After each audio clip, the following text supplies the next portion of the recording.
maybe next time Jean could be our host. What do you think, Jean? Well, if you want, I'll do anything that you say. Okay? Welcome, everyone. So, yes.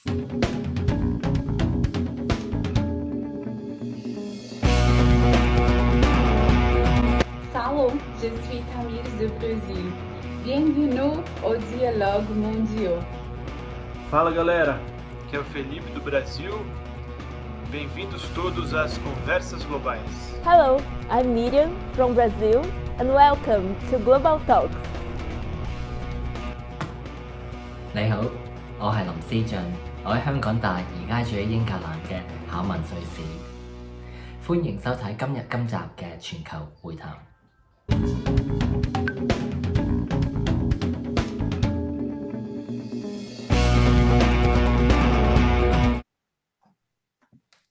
Okay, everyone, welcome to our house, to our room. Make yourself comfortable. We're about to start the first global talk, and for that we have a very special guest with us. I'm Miriam, and I'm here with Jean, Tamiri, C, and Proença, and we want this day to be very, very incredible. And I see some faces that we know already. And to start, we would like to invite you all for a check-in together with us. So, C, the room is with you.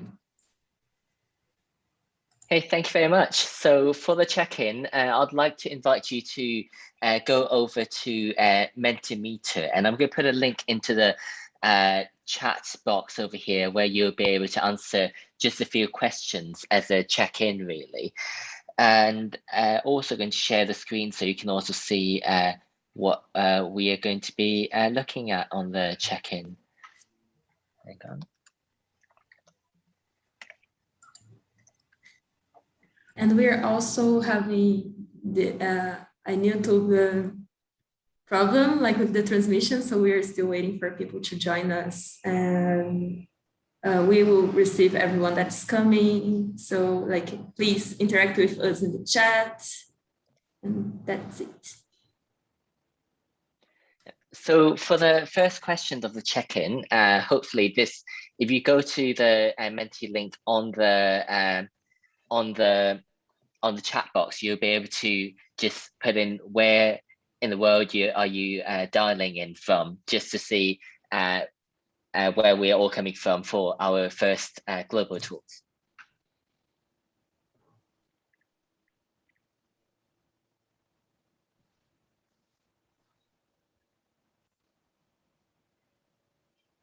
So far we've got, if I can see correctly, some South America, in Europe, in Asia. Oh, another one in Italy, actually. Yeah, so we've got people from at least 3 continents so far joining in for today's global talks.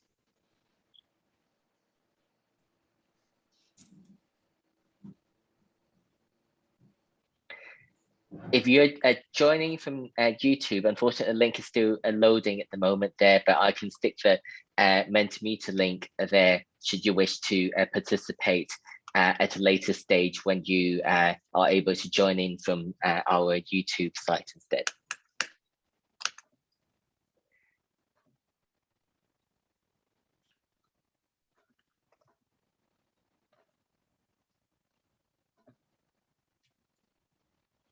If I now move on to the next question, I'd like to have you think about what does the culture of peace mean to you?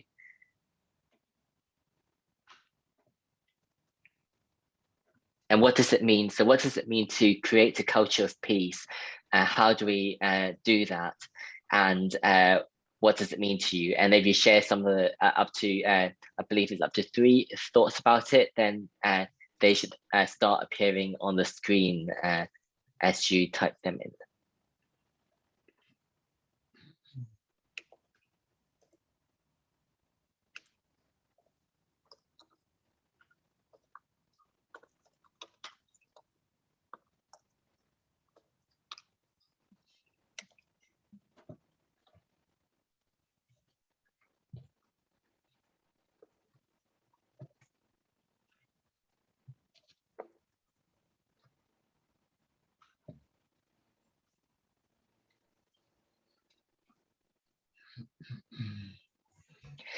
So just to read out some of the words on the screen at the moment, we've got happiness, quite a lot about freedom and equality in the middle, truth, hope, no manifested injustices, work for all, mutual understanding, no social inequalities. So there's quite a broad definition of a culture of peace that we're looking at. Friendship, not having hunger, love and harmony, community and care. So just to say thank you very much for participating in what is a culture of peace on this mentee check-in, and I'll hand back over to Marian next. Thank you. It was great to see like how many people we have around the world. We have also people from Indonesia. We have people from Nepal. So it's great to see a lot of people in different corners in the world. So Fe, could you explain a little bit like what is the Children Flourishing Index? What have we been doing here, and what is this about? Like this conversation about? Yeah, sure. So just to start, I'm happy to be here and talking with all that are present, because I think that maybe something stronger than the knowledge we have been building is the community and people that want to do and work in the same way and believe in the same ideas we do. So just to start, I was talking to Jean before, that I always like to quote Lewis Carroll. In Alice in Wonderland, her cat says that if you don't know where you're going, or you don't care where you're going, any road will do. Or it doesn't matter which way you go, right? So I like to start with this to say that at this time, we already know where we want to go, right? I mean, we have a clear idea that we want people to be happy, we want children flourishing. And so we can't use this excuse anymore, right? That we use the wrong indexes or the wrong information and don't make decisions because we don't know what we want, right? So taking this as a start, we want children and future generations to have long-term and long-lasting happiness. We came with this idea that we need some index to show what these opportunities are, right? What these ways are to improve our happiness potential, so to speak.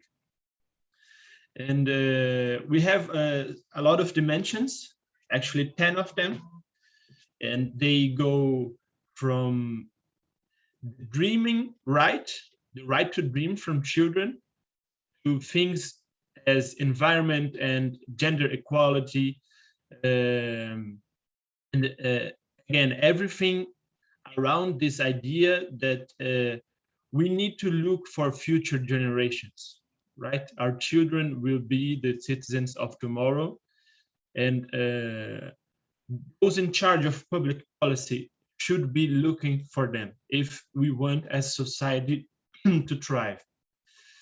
Another thing that I would like to bring is that usually I work with education, right? So in the education, sometimes we speak about assessments of learning, and sometimes it is assessments for learning.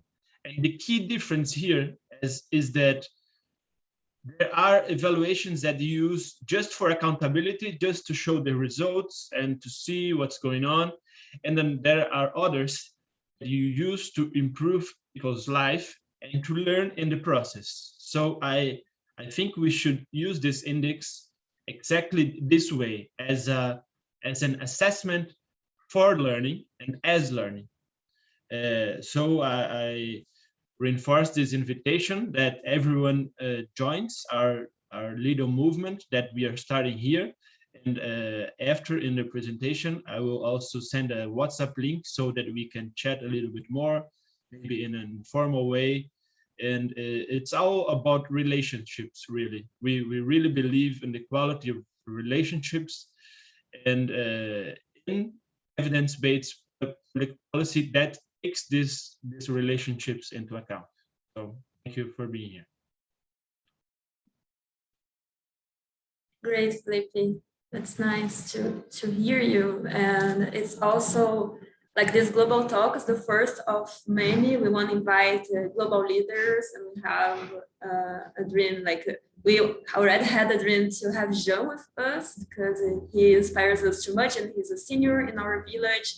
Also, I think it's important to acknowledge that the story of how this index started. So we had many discussions through Economy of Francesco, and in our Policies and Happiness Village, Mateo, Tamiris, Jean, we were like in this group called Amores Leticia. We divided ourselves and then we created the index, and now we are with the team is growing, and we have like many other people joining. C was already there as well, and then Felipe joined, and now we want you all with us. And other thing that I would like to share is that we are going to turn this into a podcast, so everybody can be able to listen to it on Spotify and other platforms. And we have the dream to bring Jacinda Ardern, Malala. We want to bring like all nice people, like also children, to talk with us in this global talk, so we can have a greater perspective and build together our index. What actually was an advice from Jean, like that we need people to participate with us, so we can bring like this good movement. But I'll tell you who is Jean. Like Jean is our special guest today, and he has achieved a lot of things in his life. I will talk about his achievement, but more than that, like as we're talking about relationships, I would say that Jean is one of the kindest beings I know in this world. Like he's a very nice human being. He really worries about inequalities. He really want to make a change and make this planet better than he found it. And he really thinks about next generation. So it's great to be able to have him as a friend for like policies and happiness. And he also like he worked in the UNDP, the United Nations Development Program office in Geneva. He was founder of the World Alliance of Cities Against Poverty. He's a member of the Scientific Committee of SSE. He helped also the Italian Ed Fund to be founded, and this contributed of the creation of the $1 billion fund. And it has so like many good phrases. I could speak like a lot about him, but I think no one is better than him to talk about himself and to bring. I want to not be talking a lot. I want to listen to him because he has so much to give, and I feel that we are all privileged here to be able to listen to what he has to say. And one phrase that he was sharing with us just before we started was that whatever there is a problem, we need to tackle them. We have to solve it. So Jean, welcome. Feel yourself at home, and I hope you enjoy this space. Thank you for saying yes to us. Thank you so much. From what you were saying, one of my daughters always tells me that when there is a problem, it is because there is a solution. So we can look at things in that way. And so with what Prancer was saying earlier, yes, all roads will do, but we also know that all roads lead to Rome. So it's important that we have our GPS well done so that we know where we go. Thanks for inviting me. I'm so happy to be with you all. I feel that I'm in my family, not just a big human family, but in my family in the Economy of Francesco. What I want to say is that when Pope Francis launched the Economy of Francesco initiative, some people said, what is the Holy Father meddling with? His ministry is spiritual. Well, precisely. The economy expresses our real values because it structures our relations. Each of our economic transactions is a measure of our degree of humanity or of lack of humanity.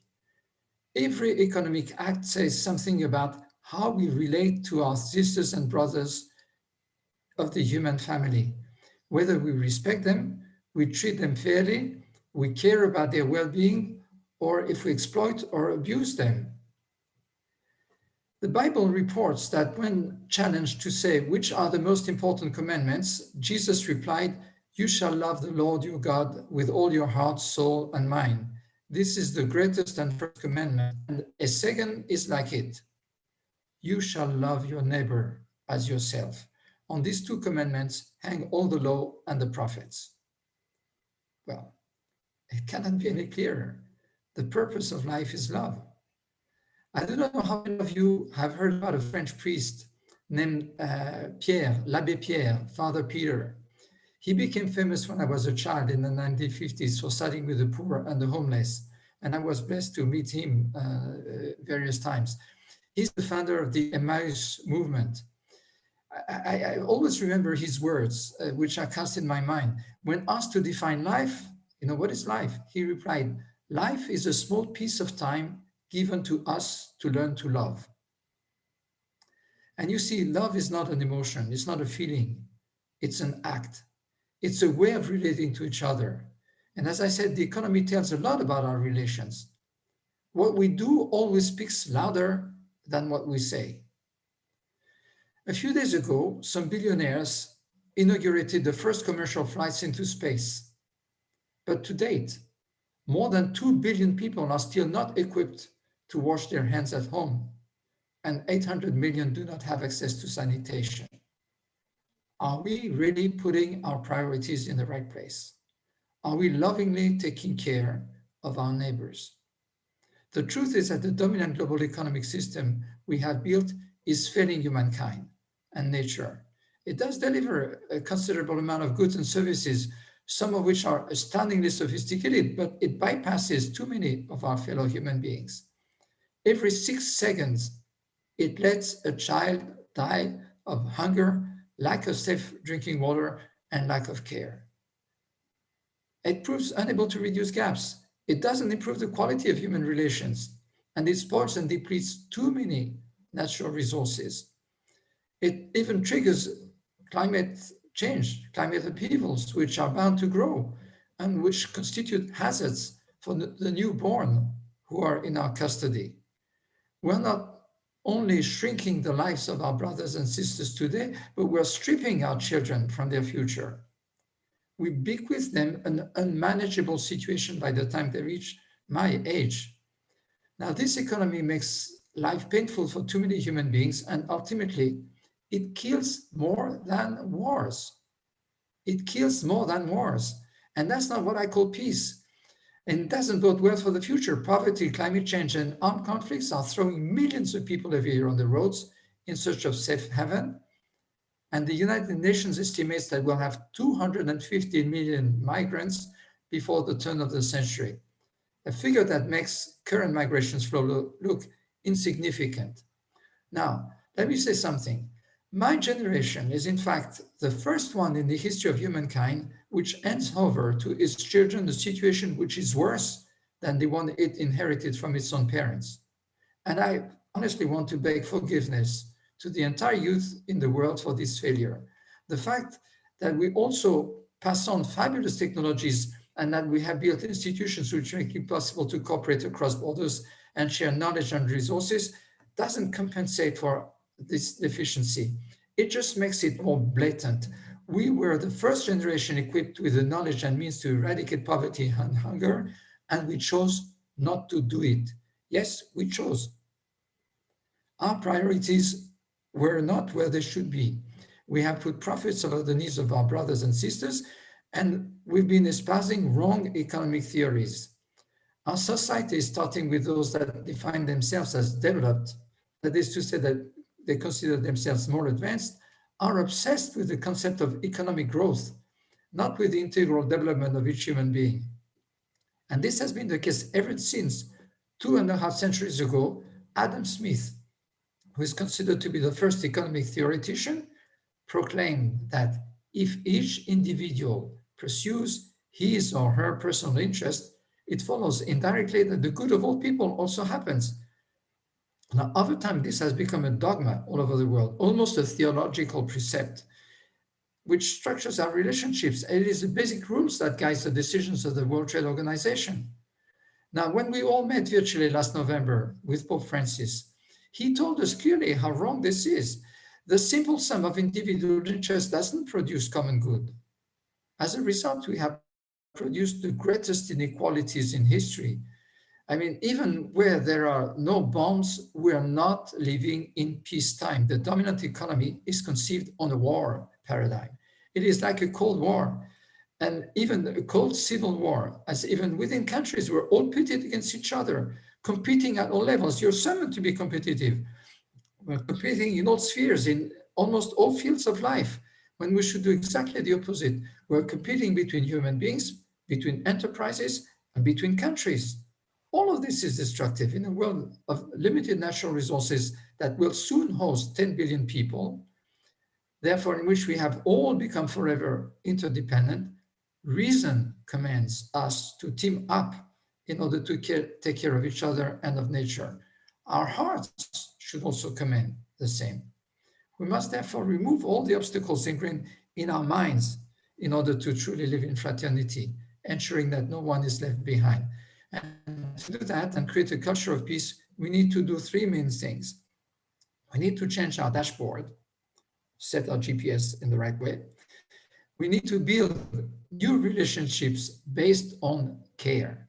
And we need to, and that comprises economic relations. And we also need to challenge our institutions. Otherwise, we'll keep driving in the wrong direction. Now, let's go to the Children Flourishing Index. This is one of the projects of the Economy of Francesco, to build a new index that has been called the CFI. We must, as was said earlier, try to capture the complexity of human flourishing, and especially in its relational dimensions. Now, this is a major challenge. It's easier to measure a volume of tangible objects than the quality of human relations. And one often has to rely on perceptions. This is why many organizations undertake surveys. Of course, they get subjective answers, and the way in which questions are raised also matter a lot. But perfection belongs to another realm. We know that. And we can use that as an interesting proxy. But there are a few lessons that maybe we should learn from other experiments. At the UNDP, at the United Nations Development Programme, in 1990, we launched the Human Development Index. With that, we wanted to redirect the attention away from an obsession for financial flows and refocus it on human needs. Now, why are governments paying attention to the evolution of the gross domestic product, famous GDP? When you meet a friend, what do you say? Do you ask, what did you produce today? Or what did you produce last week? Or what did you produce since we saw each other last? No. What you say is, how are you? Now, this is the only question that matters. Are you doing well? Are you happy? So we have to measure what we treasure. Measure what we treasure. And we have to also make sure that we make it a reference in society and policy making. Now, that's another challenge, frankly, and we'll have to think about that. So if we take the first challenge of the Children Flourishing Index, it's the fact that we have two types of components to include, the tangible ones and the intangible. Now, to define the tangible ones, we may also use some of the existing indexes and we can steal from them. It's not a theft that will be punished in heaven. Quite the opposite. We can steal from some indexes some elements. It's important because if you want to have an index, it means that you have to have figures.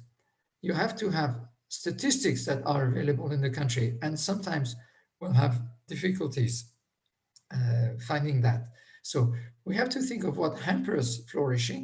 We can use that from, with a negative look at things, look at the distortions, and also what helps.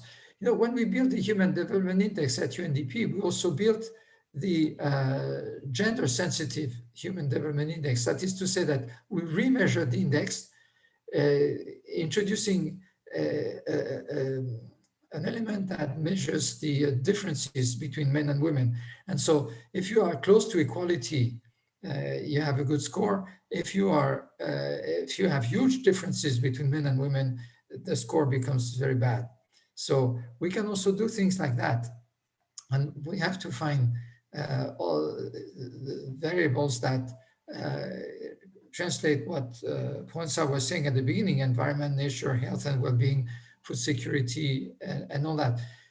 Because we have to, if we want to think in terms of human relations and the quality of human relations in society and in the family, it's important also that we ensure, first and foremost, that our children are fed, that they are clothed, that they have a proper shelter, that they have access to sanitation, because otherwise it's much more difficult to dream and to do something with one's life. And if you don't have access to quality education, then you may be totally missing opportunities in life, because you have to construct yourself entirely without the help of a society that supports you.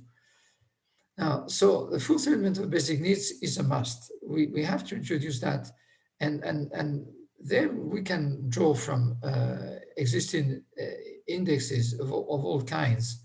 Now, assessing relations such as love, attention paid to children, supporting communities, absence of harassment, bullying, or assessing family strength is a lot more difficult. So often one has to make local inquiries and to conduct surveys. Now, there are examples. There's one index that I invite you to visit. It's the Child Opportunity Index. I don't know how many of you have seen that already. It's been built in the it's an index which has been built in the United States, essentially, and it tries to measure the extent to which a neighborhood helps children develop in a healthy way. It has 29 indicators.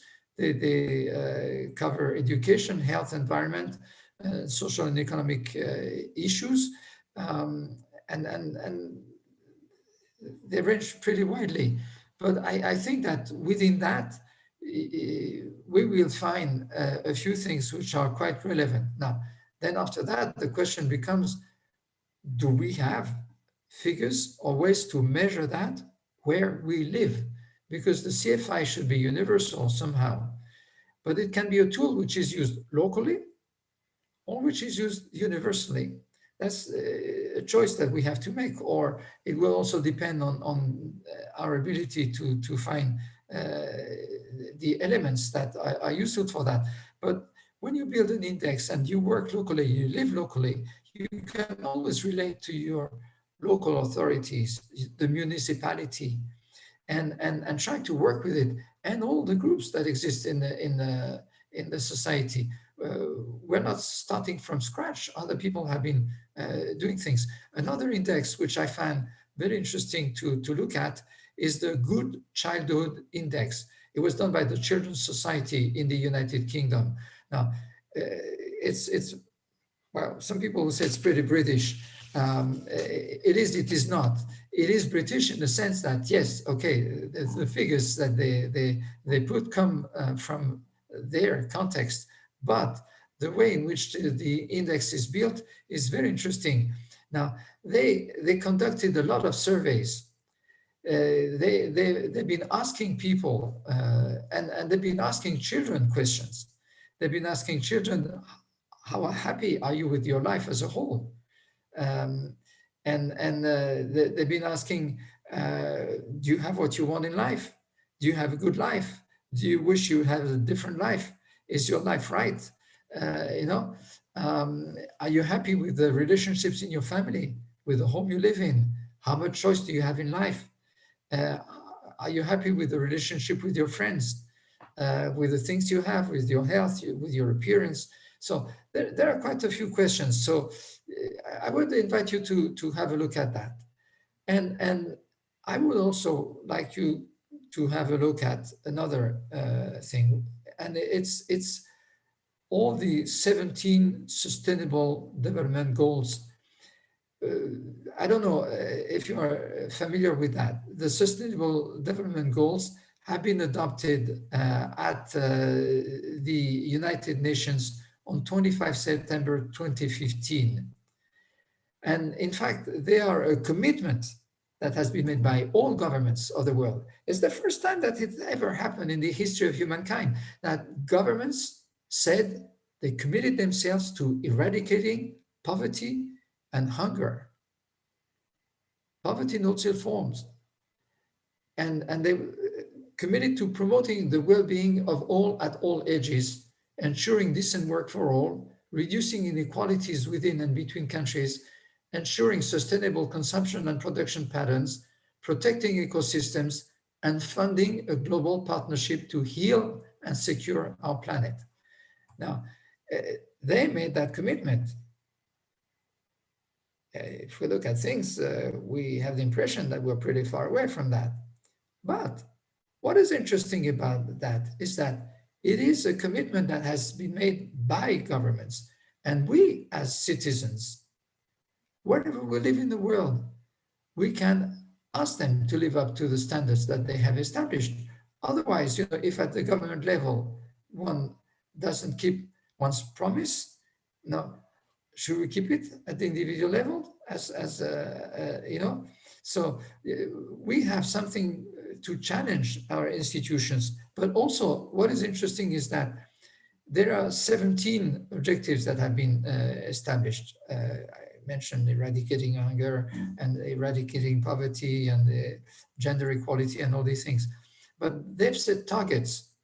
Now, not all of these targets will be useful for the CFI because they are really targets for governments. But some of them can inspire the measurement of some conditions that create a greater ability to foster love within families and to take care of each other. Now, there's another thing that I would like to say. I think that it is important also, alongside with creating the dashboard that guides us and drawing inspiration from existing things, that we do not wait to walk the talk. Because if we propose an index, it means that we want to move in a certain direction. Now, am I living up to the standards of where I want to go? Am I doing that? And what stops me from doing it now? We have lots of people of goodwill. Look at one document. It's called, "But What Can I Do for the Economy of Francesco?" And I can send the link, or Marianne can maybe do that for everybody to access that document. In it, we put many things that people are already doing. This I met at some point in Turin at the UN Staff College at a meeting on social and solidarity economy. Two young journalists, they went on a road trip that they thought would be 2 weeks to see things that people are already doing to change society. And as they went with a van, a camping car, and as they went on the road, people kept informing them of other things that other people are doing. So they continued their trip. And it went on for 7 months and 7 days, exactly. They went for 2 weeks and they were on the road for 7 months, 7 days. And then they've created a site. It's in Italian, so maybe not all of you can access it, but it's called The Italy That Changes. And we should build a site, the Economy of Francesco, of the world that changes, because you have lots of people who are doing things. When we march in Italy at the Peace March, there's a traditional Peace March that goes to Assisi, where we were going to meet precisely with Pope Francis, and we were stopped by COVID. And you have sometimes 100,000 people marching 25 kilometers for peace. But for each person who comes, you have at least 10% who stayed home and would like to take part. And you see that energy. It's fabulous to see how many people are doing things and they're longing for doing things. So we are many more than what we think. And so we have to connect, and we can precisely document all these things that happen in this document. But what can I do? You have lots of examples, too few, but we can precisely do a follow-up to the but what can I do, and create it as a global portal where everybody can indicate things that they are doing that already changed the world. You have time exchange centers, for example. I exchange 1 hour of my 1 hour of the time of somebody else. I'm a plumber, or I'm an electrician, or I'm a medical doctor, or I'm a lawyer, or I'm a farmer, and I can exchange 1 hour of my time, or 2 hours, or 10 hours, with against. We're doing exchanges on an equal footing, not these unequal exchanges that are marked, among other things, by the differences in salaries that people receive. So we can create already a different life. In Argentina, people survived the devaluation of the peso many years back because there were local currencies all over the country that are supported by local states. Now, this made a huge difference. So you have people who live in housing cooperatives. Now, in one of the richest countries in the world, Switzerland, in the city of Zurich, a fourth of all new constructions is housing cooperatives, where people don't pay the same rent at all as in the normal market.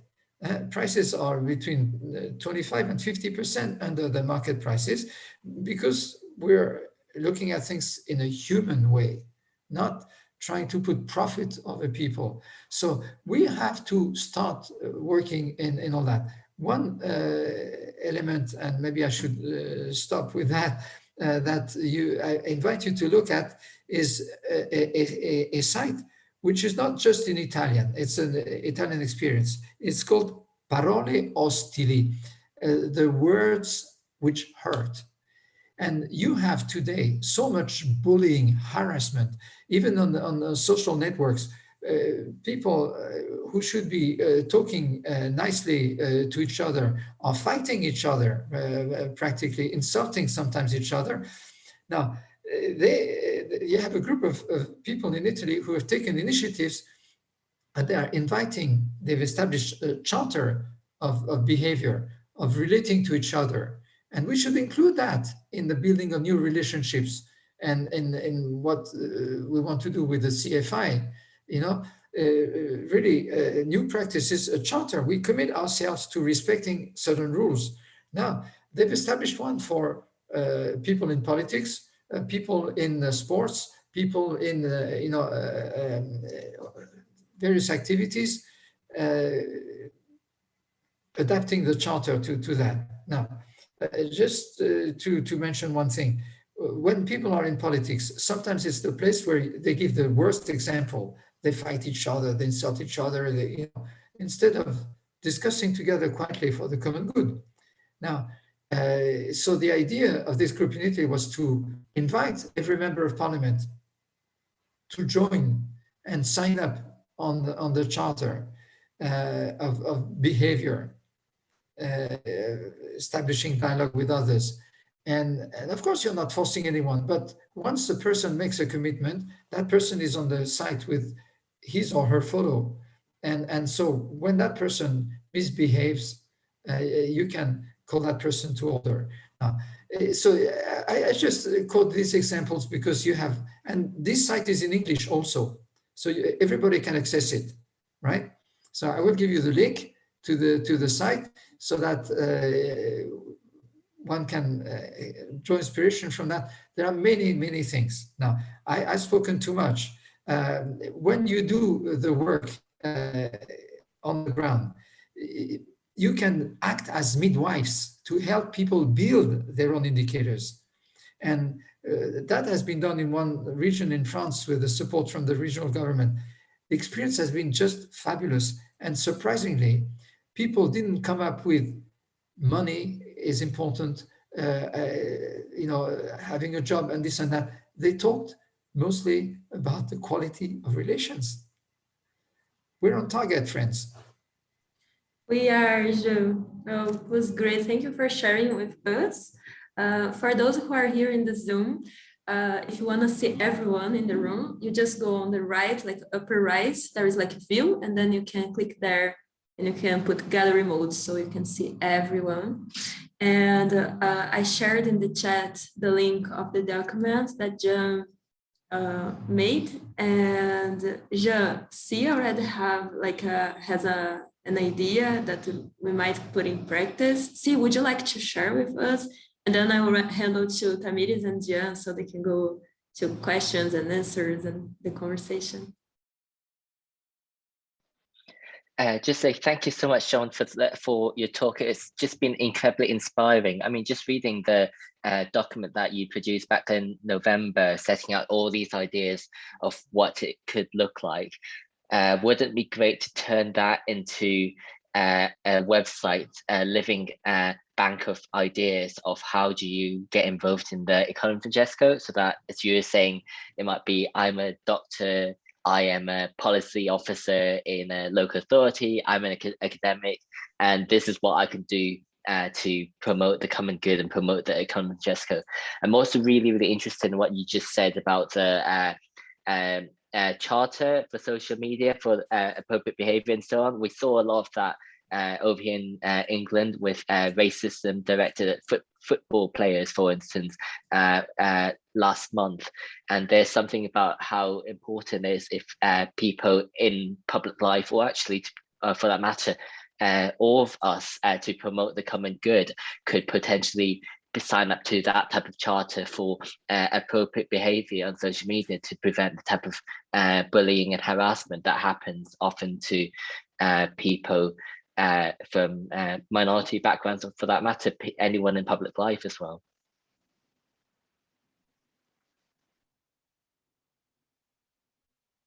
So thank you very much, Jean. We are now opening for the questions. So please, everyone that wants to make a question for Jean can ask in the chat, or can open the camera and ask the question with us. When you are thinking about the questions, I want to make you one question, Jean, because international development is something very close to my heart. And I always think about the children in the global south, and we were talking about access. And sometimes in the global south, the problem is this, the access. People do not have access to good food, quality, education. And the problem is not quality, because people do not have access yet. So how can we make sure that children in the global south can have the same opportunities that children in the north sides of the world? So this is the first question. Well, you're raising $3 million questions.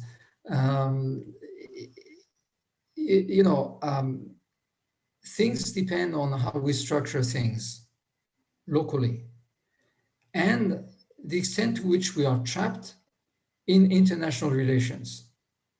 I have been living fabulous experiences in the South because people were much more open and caring for each other than in the rich countries. In the rich countries, if you find yourself in the midst of nowhere, you usually don't have anybody to welcome you. You may have places where you can go and pay for something, but if you are lost in a place in Africa or in Latin America, and you're facing people who have nothing, they share with you the nothing that they have or don't have, and so that way of doing things is now. There's one thing that we have to. There are many things that we have to do and that we have to change. But look at one thing, for example. We have put a patent on intellectual property. So when it comes to a situation where the entire world, for some reason, is obsessed with a virus that puts people's lives in danger, we're not even making the medicines or vaccines patent-free. But if we all said to our governments, there's a red line that you've crossed, I want you, otherwise I don't keep you in office, to make sure that this is a common good of humankind and that anybody in the world should access that for free. It's a matter of life and death. So if I see somebody is drowning in the river, you expect me to jump in the cold water and try to help that person out, and you would not even want to touch the profits of some big pharmaceutical industries. No. So we have to challenge the political level. We can't ignore that. We also have to increase international cooperation. In 1970, at the UN, all the countries adopted a resolution whereby by 1975, the rich countries of the world should dedicate 0.7% of their wealth in official development assistance. That is to say, putting means at the disposal of other countries for their children to be able to access food, clean water, and so on and so forth, and quality education. Now, and the resolution said that we should reach 1% by 1980. We're in 2021. We're 46 years after that target, and the average that the rich countries are dedicating to official development assistance is not even half of the 0.7% that should have been reached in 1975, and far away from the 1% that should have been reached in 1980. So for all those years, not only have we not communicated enough, not shared enough of what we have, but we've also protected our knowledge and turned it into a commercial good. You know that in order to invent a new medicine, sometimes you have to spend between 4 months and, well, you can spend up to a few years to solve out all the issues that are linked to the patents that you will use when doing all the experiments or the tests on these things. We've made our lives complicated in order to make sure that we grab money. So we've got to get rid of all these things. And that's why we have to change.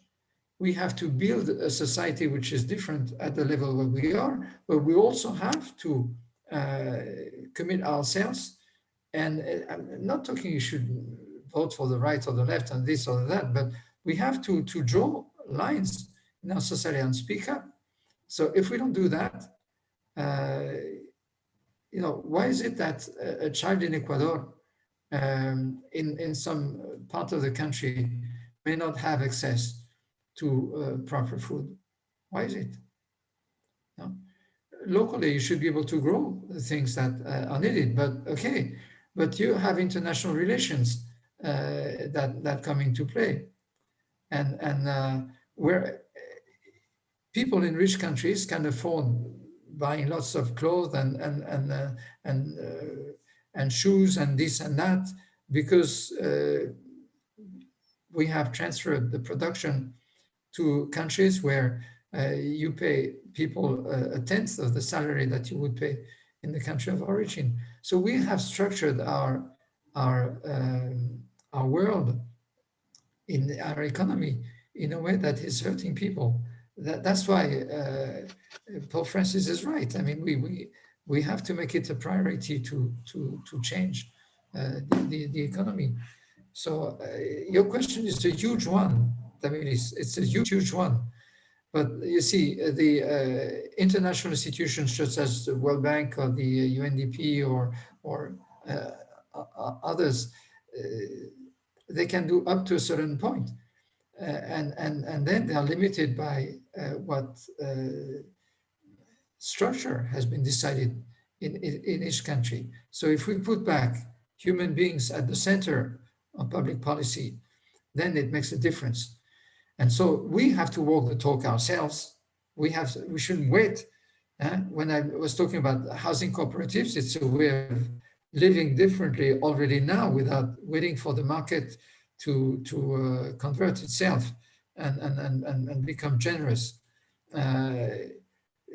But we also have to and that's also why I drew attention to Agenda 2030, because we're not twisting the arms of our governments. They decided, they made the decision. They created that roadmap for the entire humankind. And the objectives have to be reached by 2030. We only have 9 years left to reach those fabulous objectives. And they're going to fail if we don't speak up. So we have to speak. Jean, we have a question from Brazil, Eloisa. She's asking, what can be considered quality of education in terms of Francesco economy? Well, the most important thing is that you give to a child the ability to have a critical mind. Because, pay attention to this. You are part of a generation where, on average, you will change jobs, area of work 4 or 5 times in your life. In my generation or my parents' generation, you prepared for a job that you get for your entire life. I have changed job many times, but my father had the same job during his entire life, and his parents had the same jobs, and the new generation is not the same. So you will have to learn new things. What matters is the mind frame that we create in children. So we have to have a quality education. Means that everybody can access school. So it means that in some places one has to provide for the food also at school. In some places, it is important for all children to be able to attend school, and it means that we have to develop participatory pedagogies. But that is necessary at all levels. Political leaders in the 21st century must be a midwife, because it's only when people build things themselves that those things last, that they have an effect, that they are strong, that they make an impact. and that you have enough people who change things. Look at the environment issue, for example, today. We are close to 8 billion people. Now, imagine that you have 7.5 billion people who behaved perfectly, respecting the environment, nature, don't overconsume, do not pollute, do not create waste, recycle things, and so on and so forth. And you have 500 million who misbehaves and abuse their footprint, their ecological footprint. They can offset all the efforts made by the 7.5 billion. So we are at a time when what every single human being does matters. So you have to give the tools to everybody to have a critical mind and to have the ability to go and look for the information. You can learn anything. And so we have to trust the ability of every child in the world to learn anything. And so what we have to build is really a mechanism whereby you question things, you look for things, you're actively, so the pedagogy matters more than the contents of what we put in education. That's what I call it, quality education.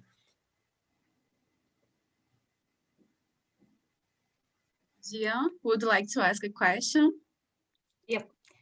Okay. Thank you for this opportunity, and I think Mr. Jean already touched. Actually, previously I have two questions, but I think he already perfectly answered my first question. It's about what I will say, what I will call as vaccine apartheid. When Tamiris asked about the inequality between children in the north and children in the south. And now I think this kind of inequality in vaccine rollout between high-income countries and low-income countries, it becomes a huge thing, because this also this vaccine certificate becomes the travel certificate. So so it has to do with freedom of travel.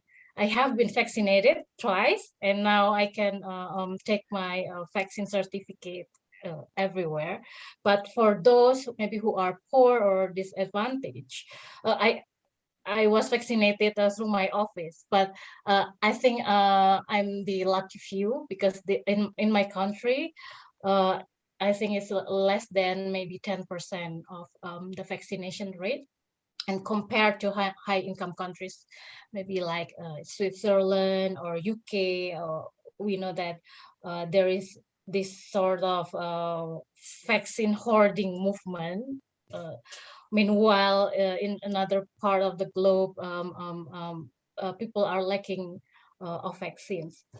And then my second comment is that I really like when you talk about speaking up and critical mind, especially for the future children, because, and previously you have mentioned about the quality of relations, and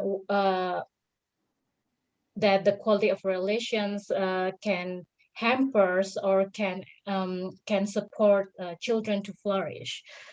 You also talk about the quality of human perception, and you introduce some indexes, for example, Children Opportunity Index. And I'd like to ask you whether you are familiar with the Social Capital Index developed by the World Bank, which analyze 4 main indicators: horizontal associations, civil and political society, social integration, and legal and government aspects. And why I ask you about this index, because social capital index, because I worry more and more now about the increasing, exponentially even, populism all over the world. So the world has become more dangerous for disadvantaged children, those who belong from racial and religious minorities, indigenous children, refugee children, children who live with HIV, and there are still many other disadvantaged children in this world. So what should we do to tackle this populist behavior, and which could lead to institutional injustice and finally endanger the future of disadvantaged children and curb or hinder in the way for equal social mobility for these children? Thank you. Your question is very complex because it goes beyond even what we're doing now with this session. I think that one thing which is very important is that we help people reason in a good way, think quietly. You know, when fear dominates, then nobody makes a good decision. One has to look at things very, very quietly. So what we have to do, I think, is to create a spirit and a practice of dialogue among people, so that the ability to listen to each other, to understand each other, to understand the other person's viewpoint. You know, democracy as well as science, they feed also on the differences of opinion. And that's what makes democracy progress, and that's what makes science progress. But we need quality of relations. And this is why I dedicate also part of my time to something which is called les dialogues en humanité, the dialogues in humankind. I don't know how to translate that. That's why I said it in French. But we are. Why is it that we have so much wealth, so much technology? Do you know what is? Have you ever made the calculation? If we shared the wealth in this world equally among all human beings, every single person on earth, including babies, newborns, would have $1,600 a month to spend on purchasing power. I'm talking about in terms of purchasing power. So everybody should be able to live a decent life, right? It doesn't happen because we have structured things in another way. Now, if we have come to that point that we're able to solve the greatest technical challenges, and we have 2 billion people who can't wash their hands at home, it means that our priorities are extremely wrong, and that there's something within human beings that has to be cured. And that's what those dialogues in humanity are about.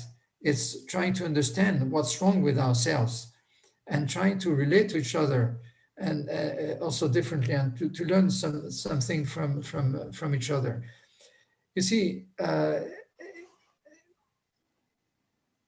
when I was talking about the quality of education and the critical mind, it applies also to what you were saying about the social capital index.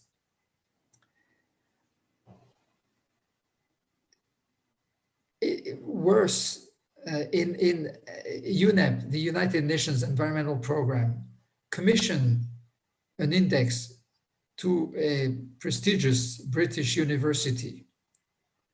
And they came up with the Inclusive Wealth Index, which should have captured the dimensions of the environment and included that into well-being.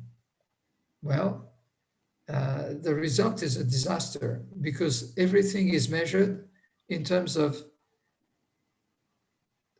money value, as if you could trade anything put a price tag on everything.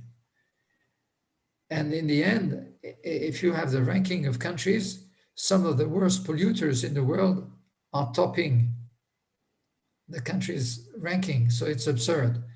Now, if you think in terms of human beings as people who have capacities and are part of your capital, then you're making a huge mistake. Human beings,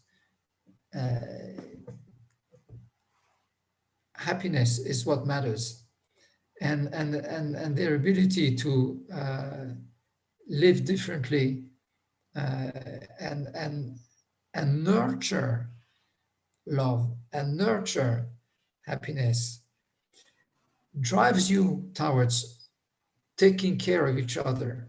We have to put at the center of everything that we do care, in the sense that I care. I'm not indifferent. I care. And I take care. I take care of people. I take care of myself. I take care of people around me. I take care not only in my family, but in my neighborhood and in the country where I am, on the continent where I am, in the entire world. I take care. I care and I take care. That's what should be at the heart of everything. If we do that, then you won't have problems such as what is being imposed upon you with the travel certificate. I mean, frankly, whether you're vaccinated or not, you may be having a chance to probably, if you are contaminated with the virus, not to develop as serious a form of disease than if you are not, maybe. But contamination takes place in many ways. I unfortunately know too much about that because I have lived a pretty hard experience pretty hard experiences in my family, including with one of my children. But a lot of contamination happened through the hands. What did you touch? Where did you put your hand after you touch something? So you can be vaccinated and be a contaminator. What matters more in this case is that we learn to take care of each other. And whether we have a vaccine or not, people should be able to travel because we all learn to take care of each other, take care of ourselves, protect our family, protect other people. And if we understand all these things and how to do it, they don't explain to you how you should do all these things perfectly. And they say a few things that you should do, but they don't say a lot of the things that you should not do. So by mistake, you're going to do. So if we go by those standards, we should not discriminate among people. We should never discriminate among people. Now, you were saying that populism is a problem. Now, what is a problem is when we put targets not targets, qualifications on certain things. As I said, it is important that we act as midwives. One of the best lessons that I learned in life was one of my first field missions with UNDP. I went to Bolivia, and I will say the name of that person I was assigned to. It was called Fernando Mujica. And Fernando Mujica When I met him in the office, he was one of those people with a tie and all looking stiff and this and that. I said, "Oh, where am I?" But then he said, "Jean, Sunday morning, 5 o'clock."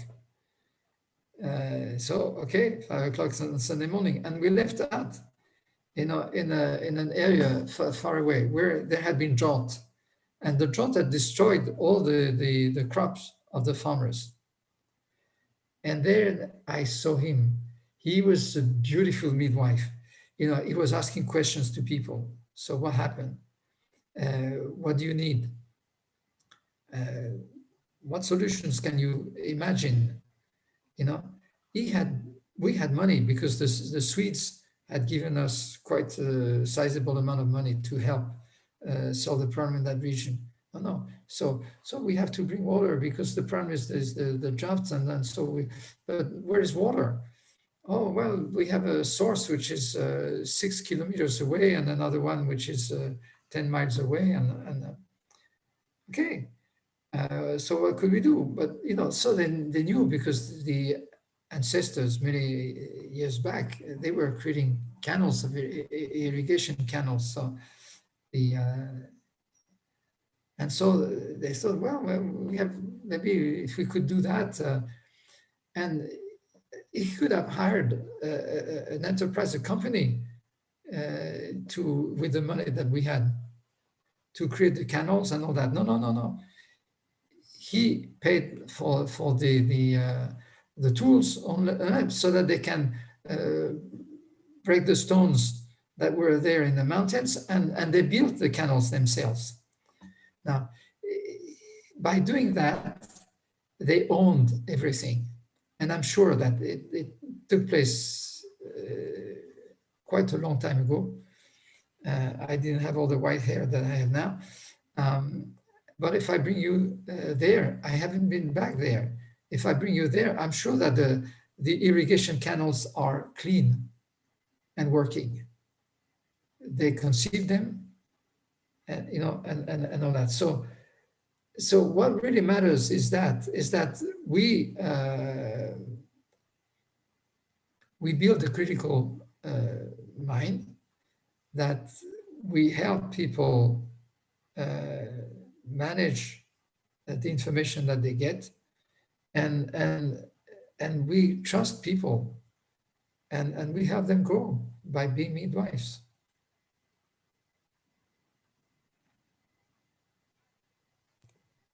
Thank you very much, Jean. So you want to ask another question, Jean? No? Yes? Because Matteo is in a train in somewhere in Italy, and he's asking, because you mentioned two index. You mentioned the Child Opportunity Index and the Good Childhood Index, one built in United States and another in UK. So he asked for you to talk more about this index, and he said that he didn't know about this index. So this is our task for now. So we are building another index. So we need to check this index and to see how our index is compared to these two that you mentioned. But if you could please say more about these two index, to be very nice. Okay, so if you take for example, the Child Opportunity Index, they measure, for example, the crime and violence that exists in the communities. That is one element which is pretty easy to measure, because you always have police reports everywhere in the world on those things. Don't go just by what the news are giving you. The news are sensationalists sometimes, the media, but the police has very good data about that, and some social help institutions and hospitals and this and that also have figures that can use crime and violence in the communities is one thing. Another thing is a lot of emphasis on education, early childhood education. The quantity of education centers available. I say education centers because it's not just schools. It can be all sorts of other entities, including those that are related to sports. Sports is a very, very good educational tool often. So, and then they try to assess the quality of these childhood education centers. You measure also they measure the early childhood education enrollment, at what age people are enrolled, and what is the proportion of children who really have access to that. They look at the third grade reading proficiency, the math proficiency, the high school graduation rate, the college enrollment in nearby institutions, also the training of teachers. What are the requirements that are applied for a teacher to be able to become a teacher? They also measure in the neighborhood the adult educational attainment. This is also something that matters, because sometimes the educational attainment helps, not always, human qualities matter more, but sometimes it helps understand certain things, or read certain things, or learn certain things about education. Of course, the healthy environment means access to food, but not just food, to healthy food. You have a lot of problems today linked to COVID, for example, because obese people who, are more vulnerable than non-obese people. Well, obesity sometimes is linked to the quality of food that one has access to. So that can matter also. Access to green spaces. So the way in which the city is structured is also part of an opportunity index. The air pollution in the city also, the hazardous waste dump sites, also the extreme heat exposure is part of the toxic exposures that are measured in the opportunity index. They also look at the housing vacancy rate, because it's true that a child who lives in a home which is comfortable doesn't have the same experience as those who are poor and crowded in poor and poorly equipped and small and too small housing. So all these things are taken into account in the child opportunity index. Now, if you look at instead at the good childhood index, it's constructed somewhat differently. I mentioned earlier that a lot of it is based on surveys which are conducted directly with the people. And so they have questions that have been established on different aspects of life. And that includes explicitly happiness with school life, and happiness with relationships within the family, and happiness in the relationship with friends. There's one thing that is being introduced in all that, and is the extent of exposure to harassment through social networks, because there's exposure to that for parts of the kids also. So this is based by and large essentially on survey. Now the inconvenience of that is that you don't always have the same objective measurements as you may have when you are basing yourself on statistics, but you have a direct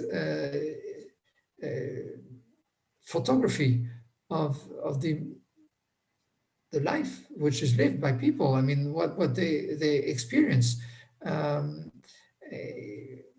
Now, of course, we know that the perception of human beings also depend on many things. So not everything is absolutely objective, but anyhow, you don't have another way of measuring these things. There's one thing that would be important for all of us to reflect upon, and it is how can we make sure that parents get the kind of information that they need about their children.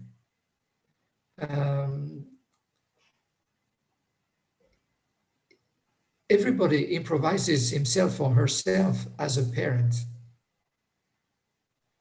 But I mean, there's a lot of knowledge that has been accumulated. Sometimes you call, Mom, I mean, I'm confronted with that situation, can you help me and give me some advice? Okay, or Dad, but often you just make the mistakes that your parents have made and your grandparents have made and others have made. And so we're all starting from scratch again. So there we could see also with the institutions or with non-governmental organizations, associations in the society, how to structure a adult education for parenthood, for growing happy families. So, we can have happy families associations that help. You have lots of conflicts in a family, jealousies of all kinds, problems that happen in life.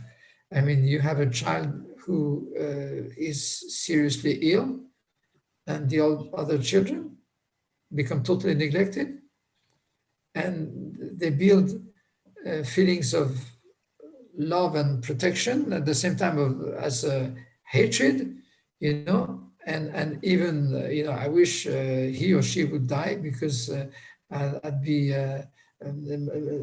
I receive more attention or this and that, and this can destroy entire lives.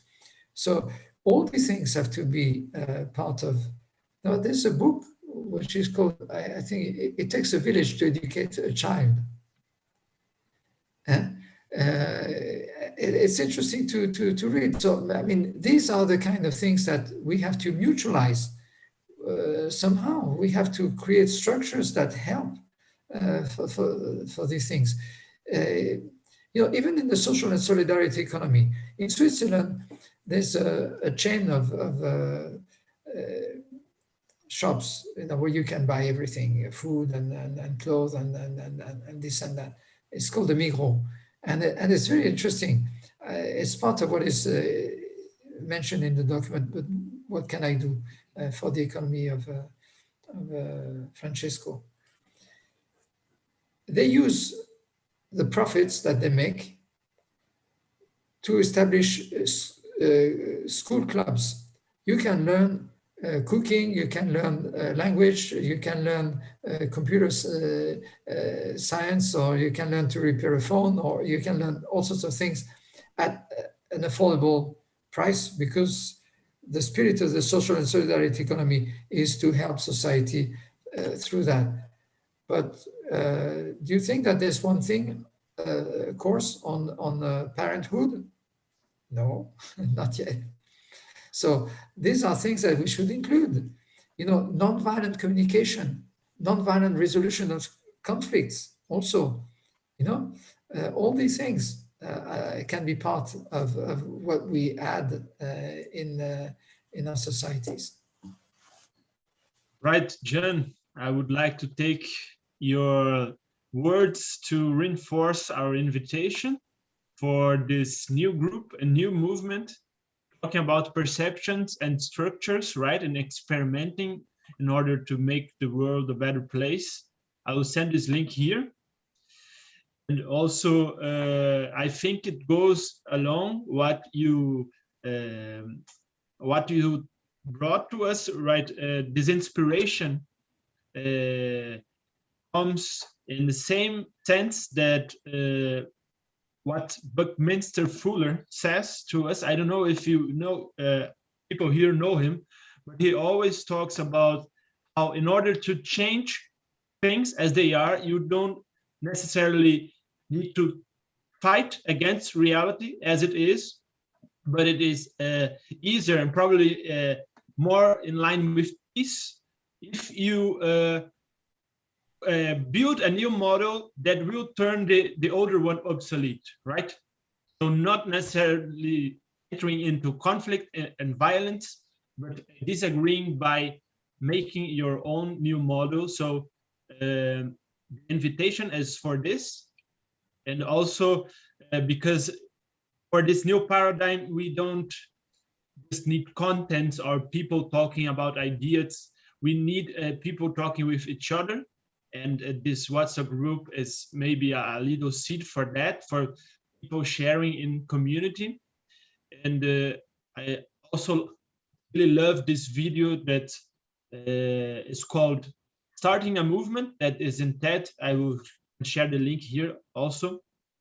And in this video, they talk about how the first one that goes against the norm is seen as someone that is crazy, right? Like the person that innovates, the innovator.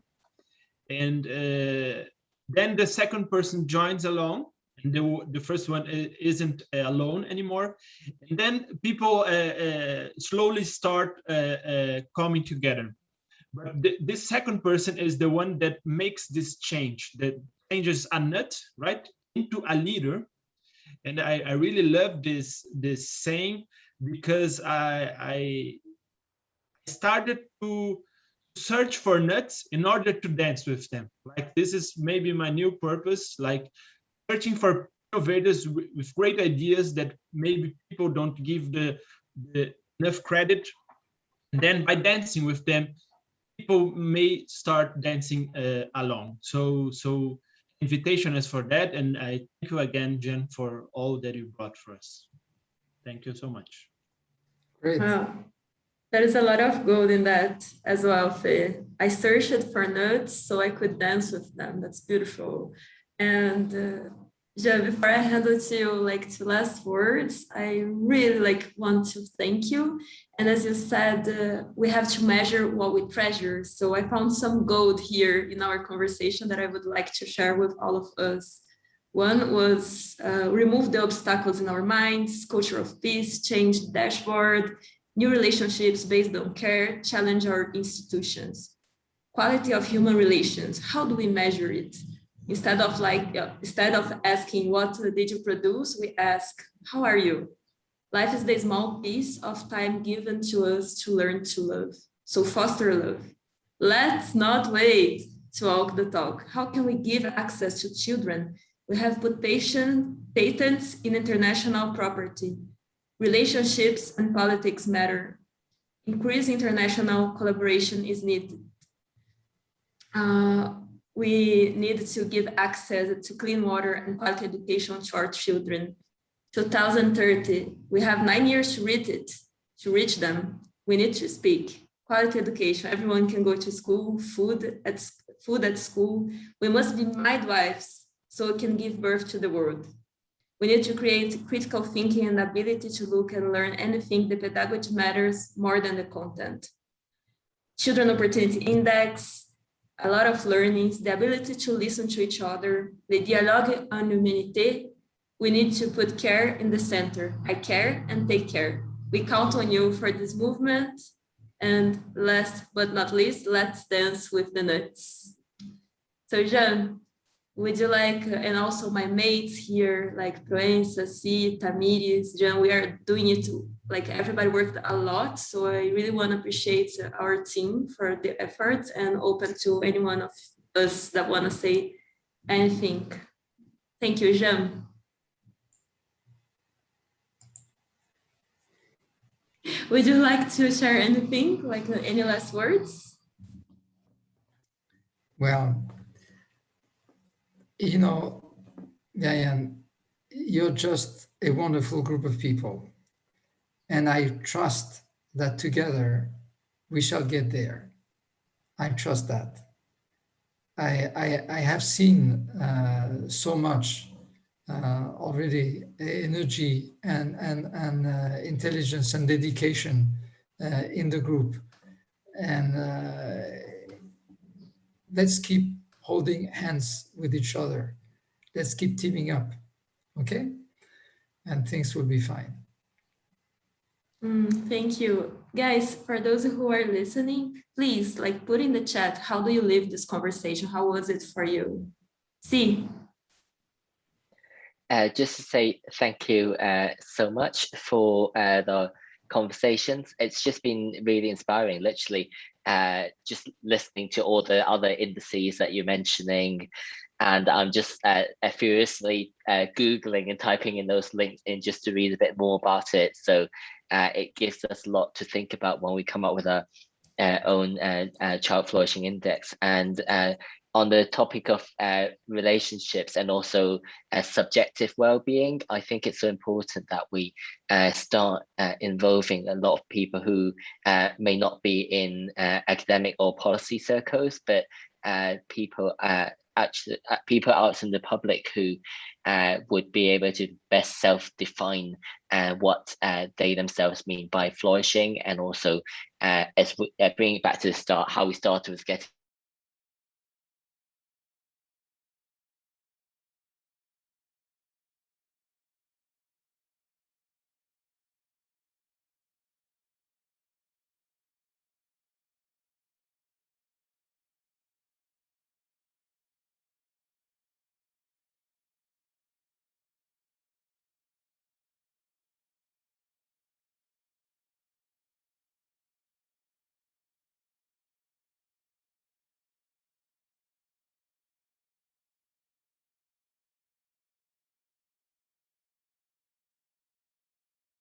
So thank you very much for everything.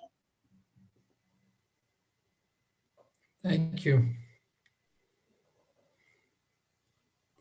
Okay, in turn, merci, Monsieur Jean. Je peux parler un petit peu. Et je pense que ça fait plaisir d'entendre votre discours, et c'est magnifique et très intéressant. Et merci pour votre your inspiring words for peace. Thank you so much. Enchanté. Yeah. Merci, merci. One thing for everybody.